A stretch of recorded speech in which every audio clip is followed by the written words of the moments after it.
अगर हुब्बे खुदा खाही बजा सो पैरबे अहमदी सिरातल मुस्तकीमी नशी वराहे जुमला कामिलहा अल्लाहुम्मा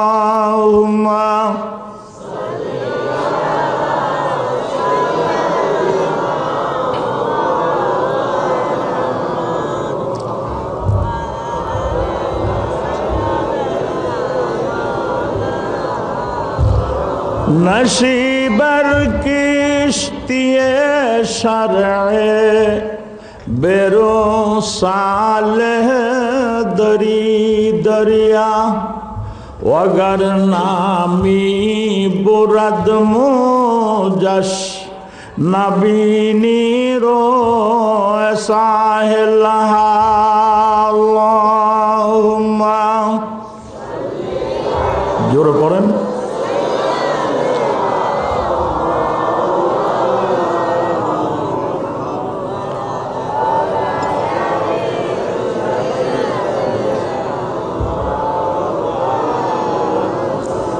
अगर शाहे खुबानम नहद बरचश में मन पारा के खाक पाए वो बख्शम मनो दुनिया वो कुबारा अल्लाहुम्मा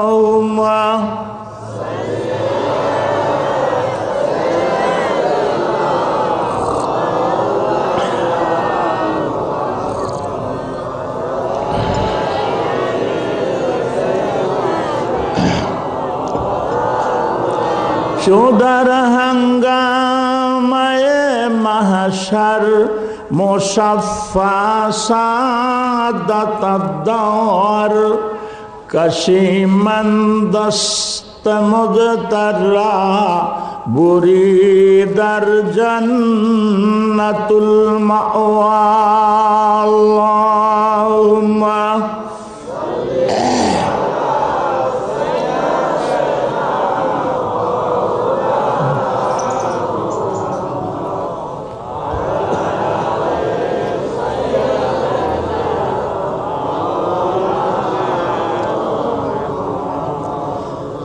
अम्माबाद जनाब सदर मुहतरम मुअज़्ज़ज़ व मुहतरम हजरत उलामाए केराम दूर दूरांतर থেকে আগত सम्मानित सुधी मंडली उपस्थित ब्रादरान मिल्लत ब्रादरान इस्लाम আমার স্নেহের আদরের যুবক ও ছোট ভাইরা পর্দার আড়ালে আমার সম্মানিতা মুহতারিমা মা ও বোনেরা আসসালামু আলাইকুম ওয়া রাহমাতুল্লাহি ওয়া বারাকাতুহু। আমার সালামের জবাব সকলে দিলেন না। সালাম দেওয়া সুন্নাত, সালামের জবাব দেওয়া হলো ওয়াজিব। আমি চাই না যে সওয়াব কামাই করতে এসে গুনাহগার হই। সালাম দেওয়া সুন্নাত, সালামের জবাব দেওয়া হলো ওয়াজিব। আমি চাই না যে সওয়াব কামাই করতে এসে গুনাহগার হই বসে বসে আপনারা ওয়াজ শোনেন। বিধায় আমি আরেকবার আপনাদেরকে সালাম দিচ্ছি। গুনাহ থেকে বাঁচার জন্য আপনারা আমার সালামের জবাব দিন। আসসালামু আলাইকুম ওয়া রাহমাতুল্লাহি ওয়া বারাকাতুহু। মহান আল্লাহ রাব্বুল আলামিনের দরবারে অসংখ্য অগণিত শুকরিয়া। আমরা পবিত্র জিলকদের চাঁদে যেখানে সারা বিশ্বের হাজিদেরকে দাওয়াত দিয়ে আল্লাহ নিয়ে যাচ্ছে মক্কা মদিনায়। এমন একটা শুভ সময়, আমরা আল্লাহর ঘর নবীর মাদ্রাসার প্রাঙ্গণে সময় মতো আল্লাহ আল্লাহ রসুলের দুইটা কথা শোনার জন্য একত্রিত হইতে পারলাম। এই জন্য মহান আল্লাহ রব্বুল আলমিনের দরবারে শুকরিয়া আদায় করে সকলে একটু জোরে সোরে আওয়াজ দিয়ে বলুন আলহামদুলিল্লাহ। আরো জোরে বলুন আলহামদুলিল্লাহ। হযরত মুসা আলাইহিস সালাম 3750টা সিঁড়ি অতিক্রম করে জমিন থেকে 1.5 মাইল উপরে তুর পাহাড়ের টিলে যেয়ে দাঁড়ালেন। বলুন সুবহানাল্লাহ। সিঁড়ি কটা খেয়াল করছেন? 3750টা, আর জমিন থেকে 1.5 মাইল উপরে। রাতের অন্ধকারে 3750টা সিঁড়ি অতিক্রম করে জমি থেকে 1.5 মাইল উপরে তোর পাহাড়ের টিলায় দাঁড়িয়ে মুসা আলাইহিস সালাম বলছেন, আল্লাহ আমি আপনার সাথে কথা বলবো। বলেন সুবহানাল্লাহ। আল্লাহ রাব্বুল আলামিন বলেন, তুমি আগে বলবা না আমি আগে বলবো? হযরত মুসা আলাইহিস সালাম বলেন, আল্লাহ আপনি আগে বলেন, আমি শুনতে থাকি। ওয়ালাম্মা জাআ মুসা লিমিকাতিনা ওয়া কাল্লামাহু রাব্বুহু। আল্লাহ রাব্বুল আলামিন হযরত মুসা আলাইহিস সালামের সাথে কথা বলতে আরম্ভ করলেন। তাফসীর মাযহারিতে কাজী সানাউল্লাহ পানিপতি রহমাতুল্লাহ আলাইহি লিখেন, আল্লাহ রাব্বুল আলামিন মুসা আলাইহিস সালামের সাথে 1,40,000 ভাষায় কথা বলেছিলেন। আরো জোরে কোন। এই 1,40,000 ভাষার মধ্যে পৃথিবীতে মাত্র 40,000 ভাষা প্রকাশ হয়েছে, প্রচার হয়েছে, আর 1,00,000 ভাষা মানুষের জানাশোনার বাইরে রয়ে গেছে। এই 1,00,000 ভাষা শুধু আল্লাহ রাব্বুল আলামিন জানেন, আর কেউ জানেন না। 1,40,000 ভাষায় কথা বলার পর আল্লাহ রাব্বুল আলামিন হযরত মুসা আলাইহিস সালামকে জিজ্ঞাসা করেন, মুসা তুমি বুঝছো কিনা? হযরত মুসা আলাইহিস সালাম বললেন, আল্লাহ আমি একটু বুঝি নাই। আল্লাহ রাব্বুল আলামিন বলেন, না বুঝার একটাই মাত্র কারণ আছে, 1,40,000 ভাষার মধ্যে তোমার মাতৃভাষা ছিল না, এজন্য তুমি বুঝো নাই। মুসারে জেনে রাখো, আদম হইতে তুমি পর্যন্ত, তুমি থেকে ঈসা রুহুল্লাহ পর্যন্ত যত নবীর উপরে আমি কিতাব নাজিল করছি এবং করব, প্রত্যেকখানা কিতাব আমি নবীর মাতৃভাষা নাজিল করব। কারণ নবী যদি না বুঝে উম্মতরে কেমনে বুঝাবে? যেরকম মুসারে একখান মাত্র কিতাব, আখিরি জামানার পয়গম্বর মুহাম্মদুর রাসূলুল্লাহ সাল্লাল্লাহু আলাইহি ওয়াসাল্লামের উপরে 3টি কারণে আমি আরবি ভাষা নাজিল করব। 1 নম্বর আমার ভাষা আরবি, 2 নম্বর বেহেশতের ভাষা আরবি, 3 নম্বর আমার নবী মুহাম্মদুর রাসূলুল্লাহর ভাষা হলো আরবি। আলিফ লাম রা তিলকা আয়া, আলিফ লাম রা তিলকা আয়াতুল কিতাবিল মুবিন ইন্না আনজালনাহু কুরআনান আরাবিয়্যান লাআল্লাকুম তাকিলুন। মুসারে আসো, এখন আমি তোমার সাথে তোমার মাতৃভাষা ইব্রানি ভাষায় কথা বলবো। এই বলে আল্লাহ রাব্বুল আলামিন দীর্ঘ সময় কথা বলার পরে জিজ্ঞাসা করে, মুসা তুমি কিছু বুঝতেছো কিনা? হযরত মুসা আলাইহিস সালাম কে আল্লাহ আমি 16 আনা বুঝতেছি, আরো বলেন। আল্লাহ রাব্বুল আলামিন আরো কিছুক্ষণ বলে জিজ্ঞাসা করেন, কি বুঝছো তুমি বলো। হযরত মুসা আলাইহিস সালাম বলেন, ইয়া আল্লাহ এই দীর্ঘ সময় আপনি আমার মাতৃভাষায় আমার সাথে কথা বলেছেন, যাকে যে বেশি ভালোবাসে তার কথা বেশি বলে, মানা হাব্বা সাইয়ান আকসারা যিকরাহু। এই দীর্ঘ সময়টুকুন আপনি শুধু আখিরি জামানার নবী মুহাম্মদুর রাসূলুল্লাহর উম্মতের খালি প্রশংসাই করলেন।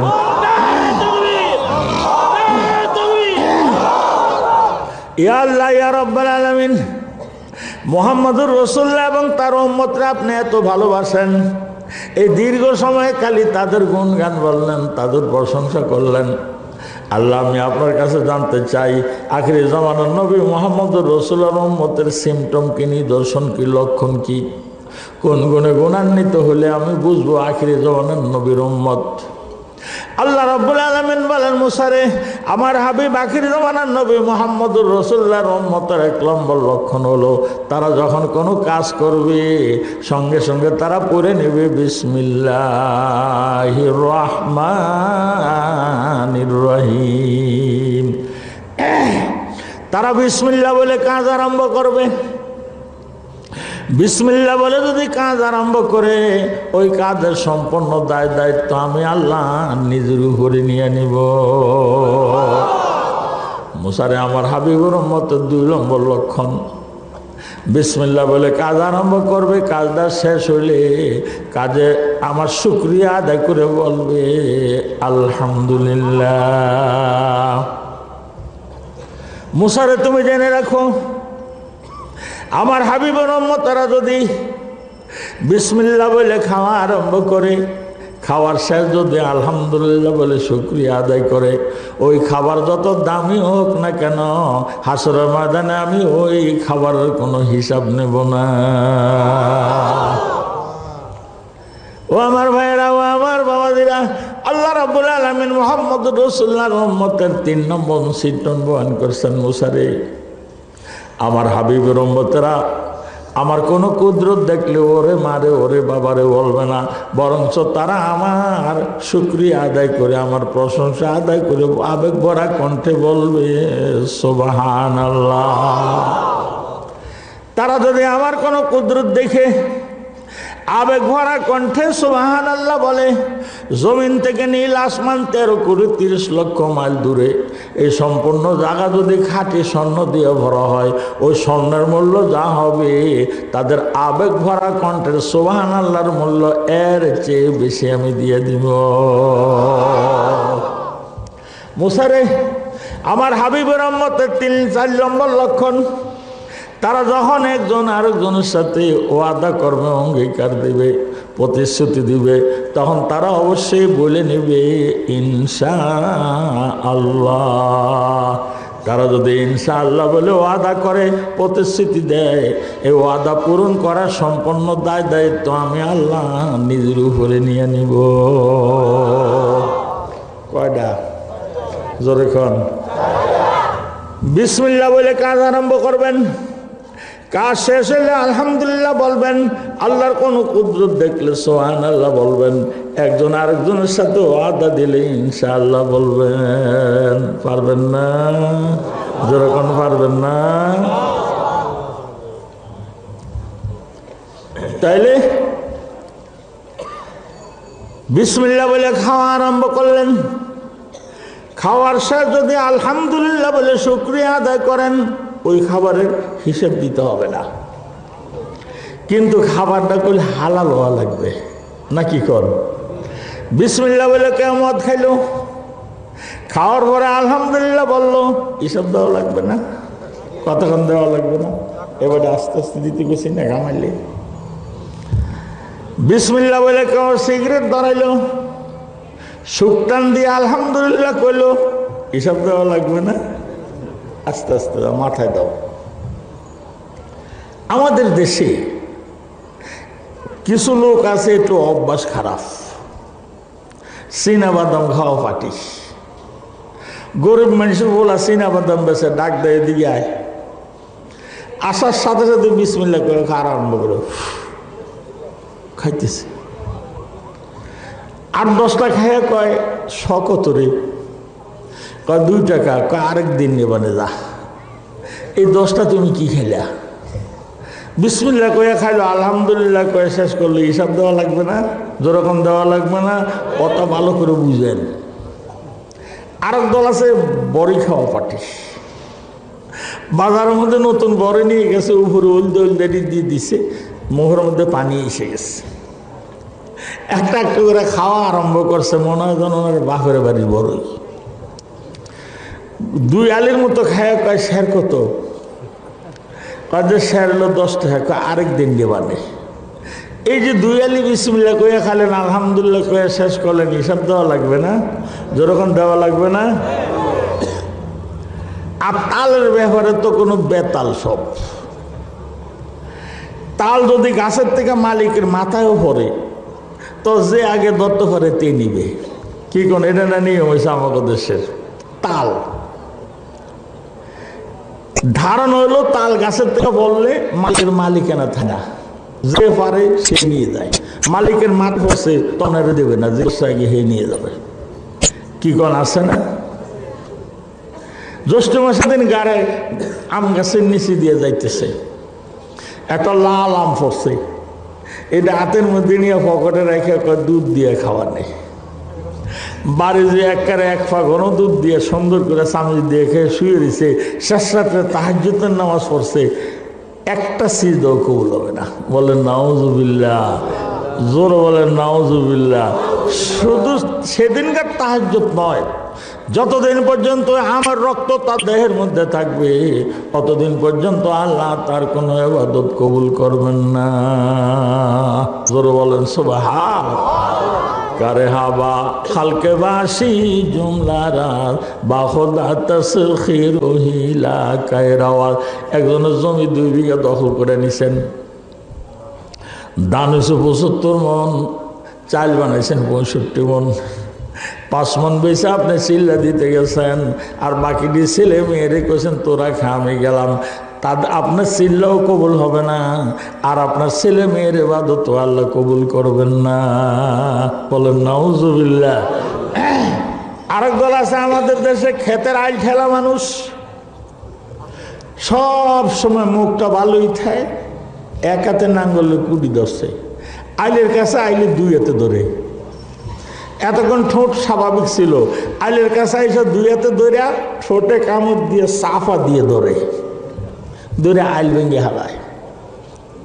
2 হাত যদি আরেকজনের জমি আপনি নিয়ে থাকেন, এতে 1 মন ধানও যদি হয়ে থাকে, আপনার নিজের জমির সাথে 1 মন ধান যখন আপনি মিশিয়ে ফেলছেন, সব বোনাস হয়ে গেছে। এই চাইলের ভাত খাইয়া যতই আপনি ইবাদত করেন না কেন ভাইজান কবুল হবে না। আমাদের মতো ছোটোখাটো পীর তো দূরের কথা, ইমামুল আউলিয়া গাউসুল আজম শেখ মহিউদ্দিন আব্দুল কাদের জিলানীর কাছে মুরিদ হইলেও আপনার জিকির কবুল হবে না। বলেন সুবহানাল্লাহ, আরো জোরে বলেন সুবহানাল্লাহ। কারে হাবা খালকে বাসি জুমলারাজ বা খোদা তসখির হিলা কায়রাওয়াজ, বা খোদা তসখির হিলা কায়রাওয়াজ। হিলাবাজি করবেন না, হালাল জিনিস বিসমিল্লাহ বলে খাবেন, আলহামদুলিল্লাহ বলে শেষ করবেন।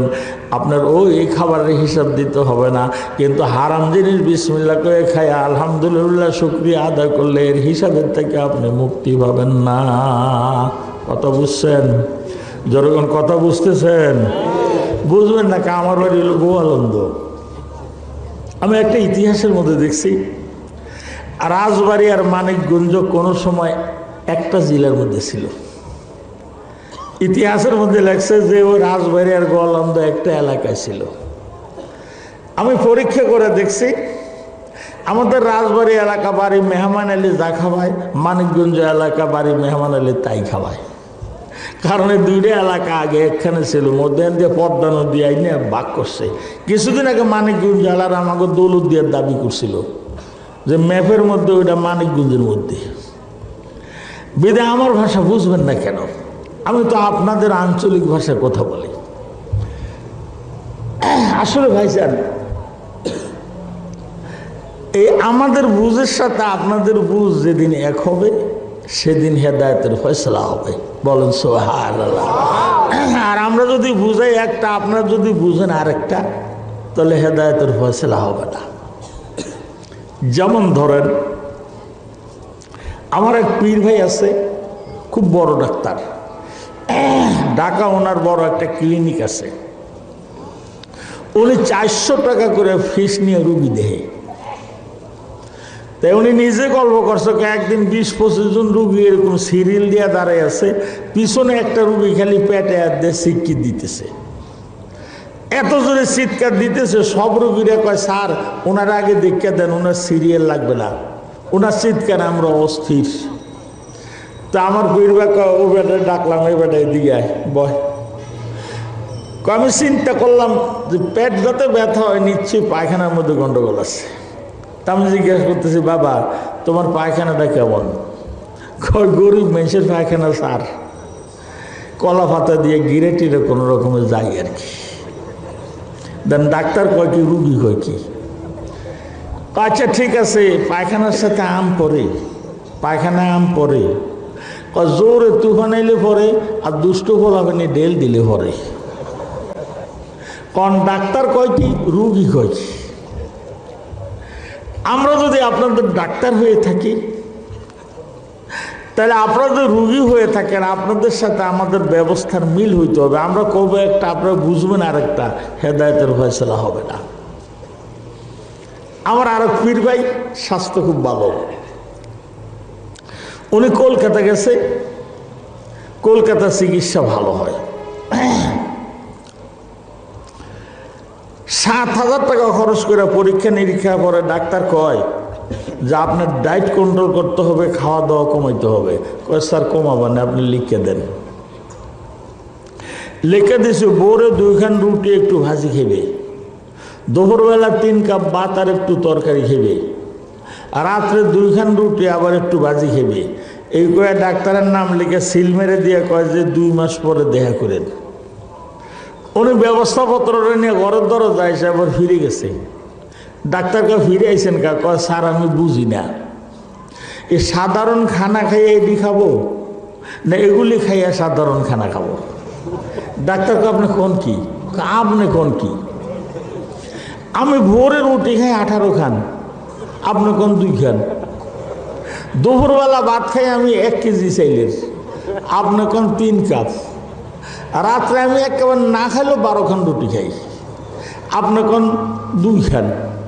তাই আমি জানতে চাইছি কি স্বাভাবিক খানা আমি যা খাই এডি খাইয়ে এডি খাবো, না এগুলি খাইয়ে স্বাভাবিক খানা খাবো?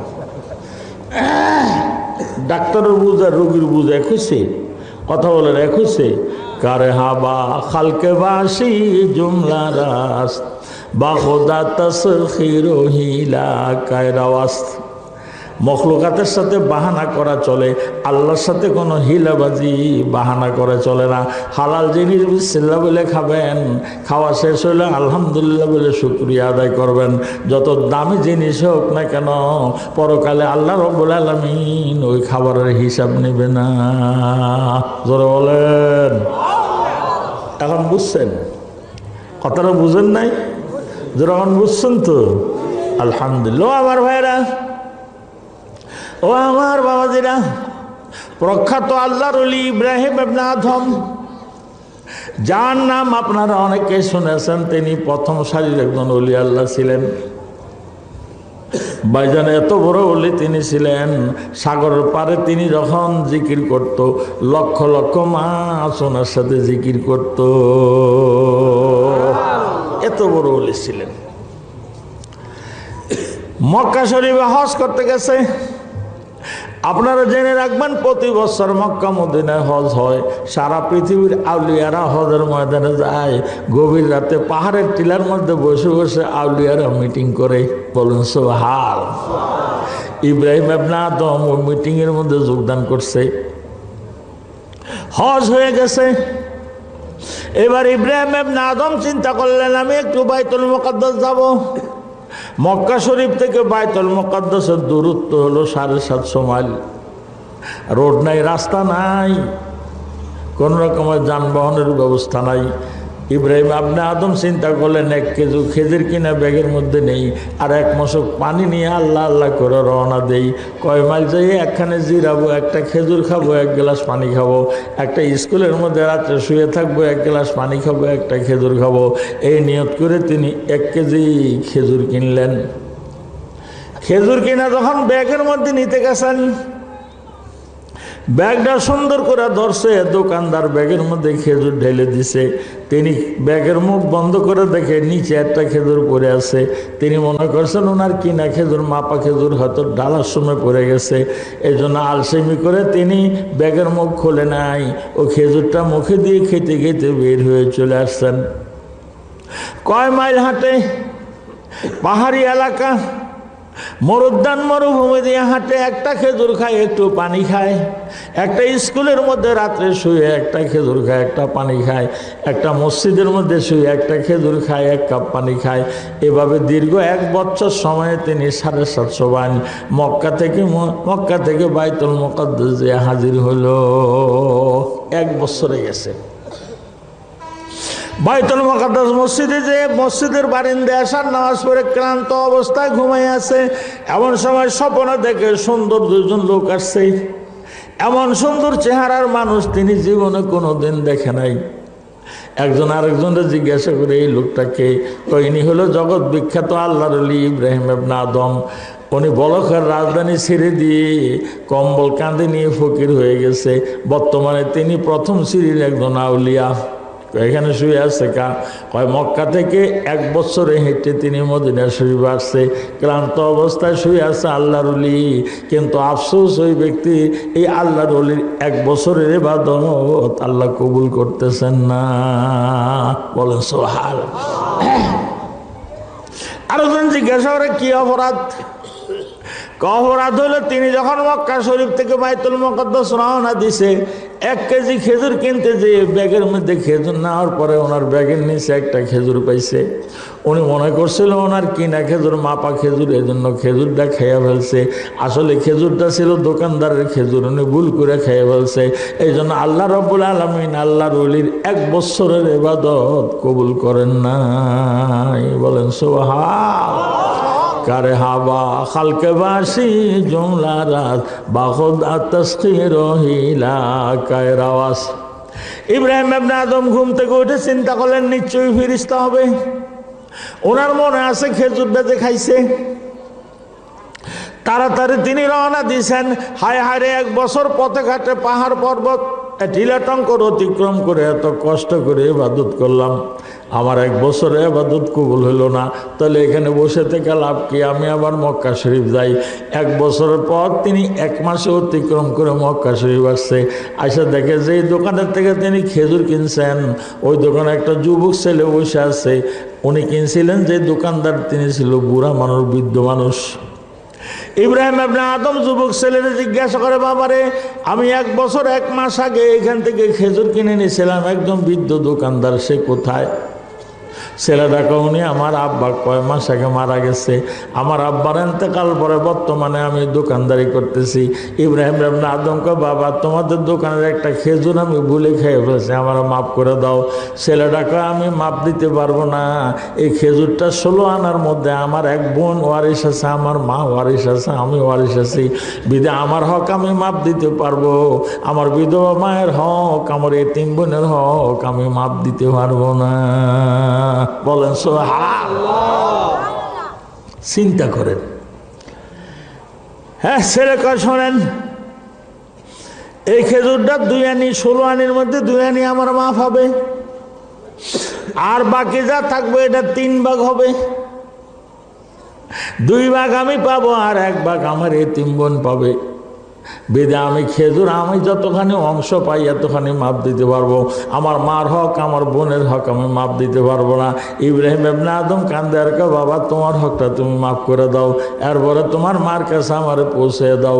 ছেলে নিজের হক মাফ করে দিয়ে মার কাছে নিয়ে গেছে।